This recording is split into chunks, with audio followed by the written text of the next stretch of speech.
Ya. Buenas tardes, profesora. Somos el grupo número 1. En esta oportunidad vamos a presentar el desarrollo de la actividad de la semana número 10, que habla sobre la reforma agraria en el Perú. La reforma agraria implementada el 24 de junio del año 1969 constituyó un acontecimiento importante para la comunidad campesina peruana. La ley del gobierno revolucionario de las Fuerzas Armadas del Perú, este, fue la última de una serie de proyectos, de decretos y leyes que tenían como objetivo eliminar la clase terrateniente costeña y a la vez serrana, así como evitar cualquier descontento y surgencia campesina. Asimismo, buscaba mejorar la productividad en la agricultura, que para ese momento pues, se encontraba en la etapa más crítica bajo el gobierno del presidente Belaúnde. Esta fue sin duda una de las políticas más populares del gobierno revolucionario de las Fuerzas Armadas del Perú, ya que generó cambios importantes, especialmente en términos de derechos de propiedad y también lo que es producción y el uso de la tierra. Ante esta cuestión, pues surge la siguiente interrogante. ¿Fue o no beneficiosa la reforma agraria desde un punto de vista político, económico y social? Desde nuestro punto de vista, pues consideramos de que la reforma agraria no fue beneficiosa, pues que aunque tenía objetivos positivos, aún así estos no se llegaron a cumplir eficazmente.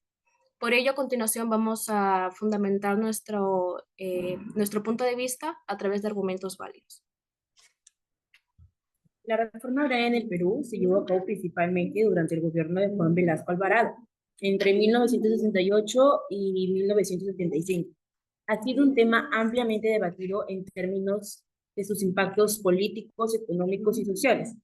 Bueno, según la información brindada por el Ministerio de Desarrollo Agrícola y Riego, la reforma agraria en el Perú se desarrolló durante el gobierno militar de Juan Velasco Alvarado, donde marcó el último episodio de un proceso que se había gestado a lo largo del siglo XX. Desde principios de ese siglo, se debatía la necesidad de una transformación profunda en la estructura económica y social del campo.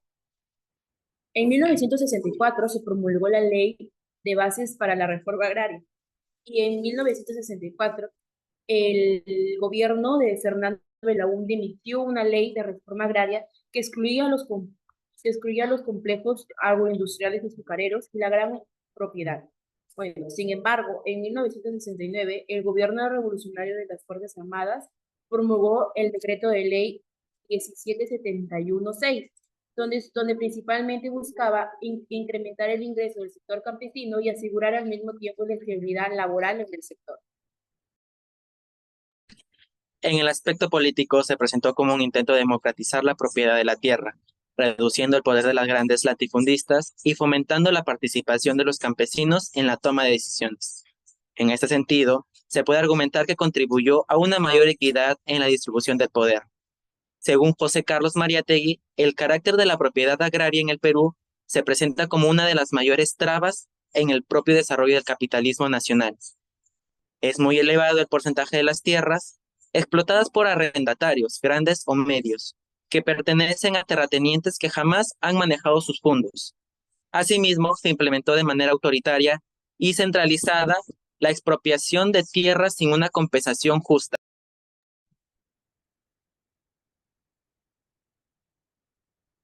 Por otro lado, vemos el aspecto económico, donde se buscaba redistribuir las tierras de manera más equitativa, lo que teóricamente podría haber sido mucho mejor, o sea, hubiese mejorado las condiciones de vida de los campesinos y estimulando también la producción agrícola, porque bien sabemos que en los tiempos antiguos, si no tenías poder, no eras nada, y así, no tenías tierra, no eras nada. Así es.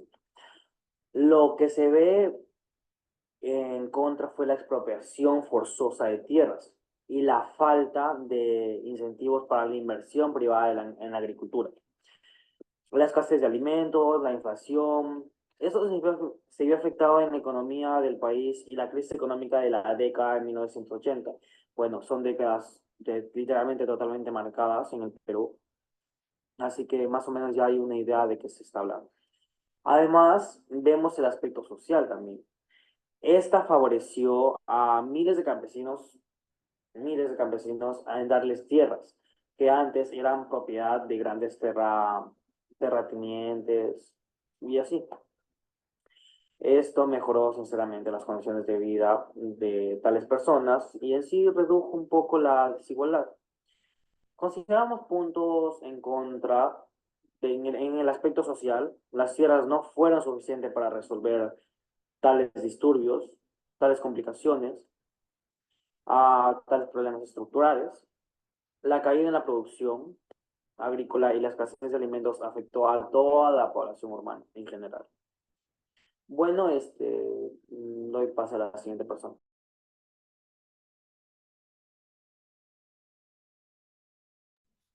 Según un informe del Instituto de Estudios Peruanos IEP, la reforma agraria implementa entre los años 1969 y 1980, que significó la exportación de 10,5 millones de hectáreas de tierra, equivalentes al 56% de las tierras agrícolas.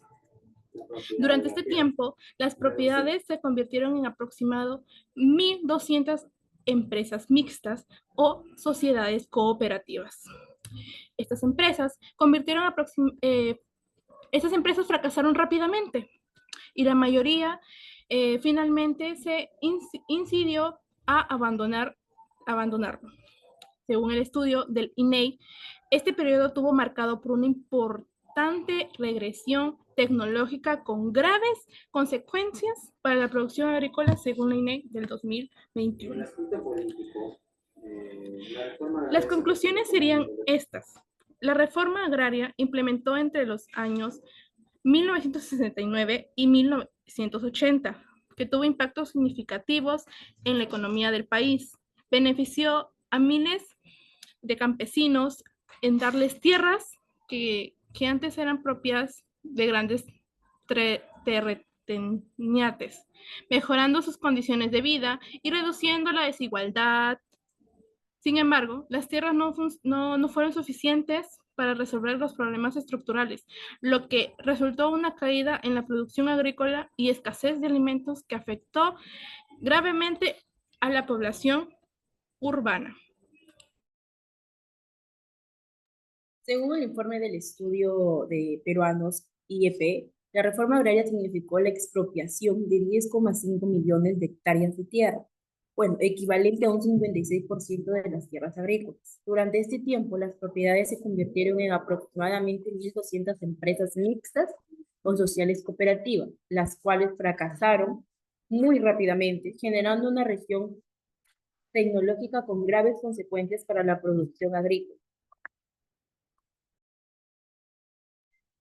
Como conclusión número 3, tenemos que la reforma agraria buscaba redistribuir la tierra de manera más equitativa, teóricamente mejorando las condiciones de vida de los campesinos y estimulando asimismo la producción agrícola. Sin embargo, la expropiación forzosa de tierras y la falta de incentivos para la inversión privada en la agricultura, pues generó escasez de alimentos e inflación. Así que esto afectó la economía del país. En el aspecto político, la reforma agraria se presentó como un intento de democratizar la propiedad de la tierra, reduciendo con eso el poder de los grandes latifundistas y fomentando la participación en sí de los campesinos en la toma de decisiones. Sin embargo, fue implementada de manera muy autoritaria y centralizada, con expropiaciones sin competición justa para las demás personas.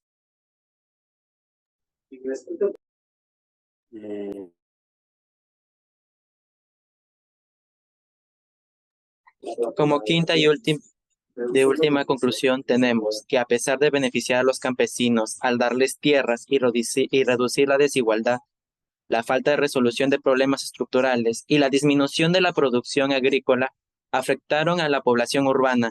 La reforma agraria en el Perú representa un caso complejo en el que los objetivos positivos no alcanzaron el nivel de eficiencia deseado, generando impactos mixtos en el país.